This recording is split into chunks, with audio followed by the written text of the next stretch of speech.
اپنی زندگی سے زیادہ خوبصورت جملہ لگتا ہے کارلائل جورج مفکر کا. وہ کہتا کاش دنیا علی کو میدان جنگ میں مصروف نہ رکھتی. اس نے کہا مسلمانوں کتنے بدقسمت ہو, تمہارے پاس علی جیسی شخصیت تھی اور تم نے کبھی خیبر, کبھی خندق, کبھی صفین, کبھی نہروان میں تلواریں دے کے کھڑا کر دیا. کاش اسے تم منبر دیتے, وہ صرف بولتا اور تم مسلمان لکھتے. اگر تم اس علی کو بولنے دیتے وہ تمہاری علم کی اتنی دنیایں تخلیق کر دیتا, تمہیں قیامت اگر ریسرچ کی ضرورت ہی نہ پڑتی. اس لیے کوفے میں میرے مولا علی نے 3 بار سینے پہ ہار مار کا ہائے حسرت, ہائے حسرت, ہائے حسرت. صحابی نے قدموں میں گر کے کہا یا علی کون سی حسرت؟ فرمایا جتنا بڑا عالم تھا اتنا کسی نے پوچھا نہیں, جتنا بڑا سخی تھا اتنا کسی نے مانگا. زمانہ مجھ سے پوچھتا, میں انہیں علم کی گرہیں کھول کھول کے بتاتا. ایک ریسرچ سکالر نے ایک کتاب لکھی تھی 20 سال ریسرچ کے بعد. خان صاحب جملہ سننے والا سر, اس نے 20 سال ریسرچ کی اور کتاب لکھی دی آنٹ, چیونٹی پہ. 20 سال اس کی ریسرچ جنگلوں میں, صحراؤں میں, میدانوں میں, برساتی علاقوں میں رہی. اس نے اپنی پوری کتاب میں صرف اتنا لکھا کہ ہر ایک جگہ کی چیونٹیوں کی کون کون سی نسلیں, ان کے قبیلے کتنے ہوتے ہیں, ان کی رنگتیں کیسی ہوتی ہیں. 20 سال ریسرچ کے بعد اس نے کتاب مارکیٹ میں پھینکی. لوگوں نے کتاب سر پہ اٹھا لی, یار اتنا بڑا ریسرچ سکالر 20 سال صرف چیونٹی پہ ریسرچ کرتا تھا. جب اس کی کتاب کی تقریب میں رونمائی تھی تو اس کے بعد نجف کے ایک طالب علم نے اسے مولا علی کا خطبہ بھیج دیا جو علی نے صدیوں پہلے چیونٹی پہ دیا تھا. جب اس نے وہ خطبہ پڑھا اس نے سر پکڑ کے کہا کاش میں یہ خطبہ پہلے پڑھ لیتا, میرے 20 سال ضائع نہ ہوتے. سطر سونے کے ساتھ لکھنے والی ہے. اس نے کہا میں نے 20 سال سرچ کر کے صرف اتنا پتا کیا کہ چیونٹی کی نسلیں کتنی ہیں, وہ صدیوں پہلے بتا گیا کہ چیونٹی کے بدن میں رگیں کتنی ہیں.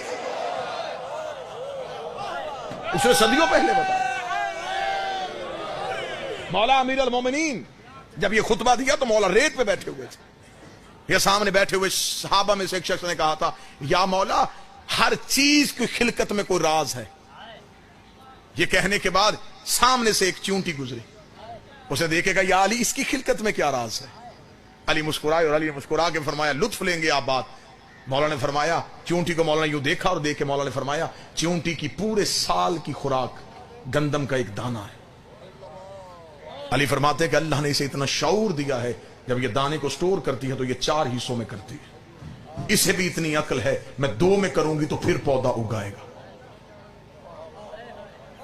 اگر یہ 2 حصوں میں تقسیم کرے تو پھر وہاں سے گندم کا پودا ہوگے. یہ اسے 4 حصوں میں تقسیم کرتی. مولا علی نے فرمایا کہ چیونٹیوں کی ہر ایک قبیلے میں ایک ایسی چیونٹی ہوتی ہے جسے اللہ اس قبیلے اس خاندان میں پیدا کرتا ہے اور وہ اس قبیلے کی امام ہوتی ہے. گفتگو ہے امام پہ تو آخری سطر سنیں. مولا فرماتے ہیں کہ چیونٹیوں کے قبیلے میں ایک چیونٹی اللہ ایسی خلق کرتا ہے, اس کی نشانی یہ ہوتی ہے رنگت اس کی ان جیسی ہوتی ہے, قد ان جیسا ہوتا ہے. علی فرماتے ہیں اس کے منہ کے اندر ایک خاص لعاب ہوتا ہے جو باقی چیونٹیوں میں نہیں ہوتا. وہ اس قبیلے کی امام ہوتی ہے. چیونٹیاں بھی اپنا امام خود نہیں بناتی, چیونٹیوں کا بھی امام اللہ بناتا ہے. اور علی فرماتے ہیں یہ چیونٹیاں جب بھی چلتی ہیں قطار میں کیوں چلتی ہیں؟ مولا نے فرمایا اس لیے کہ جب کسی جگہ پہ رہنے کی حدت یا شدت اتنی ہو جاتی ہے کہ وہ جگہ ان کے رہنے کے قابل نہیں رہتی تو پورا سال جتنی دیر وہ رہتی ہے اتنی دیر وہ امام دانے کے لیے بھی باہر نہیں نکلتا, وہ امام گھر میں رہتا ہے. چیونٹیاں اس کے دانے کا بندوبست کرتی ہیں, لیکن جب اگلی جگہ کا تعین کرنا ہوتا ہے پھر چیونٹیاں نہیں نکلتی, پھر اکیلا امام نکلتا ہے. دکھ لے کے جاؤں گا جو بندے ریسرچ کرتے اور پھر جملے پہ نہ بولے, ہجرت جب بھی کرے امام کرتا ہے اور وہ چیونٹیوں کا سردار اپنے گھر سے نکلتا ہے. علی فرماتے وہ جہاں سے گزرتا ہے وہ لعاب پھینکتا جاتا ہے, جہاں اگلی جگہ وہ رہنے کے قابل ہوتی وہ وہاں جا کے بیٹھ جاتا ہے. چیونٹیاں اس لعاب کو سونگتی ہوئی قطار میں چلتی. علی فرماتے اللہ نے چیونٹی کو بھی اتنی عقل دی ہے, اسے بھی خبر ہے میں امام کے دیے رستے سے ہٹی تو بھٹک جاؤں گی.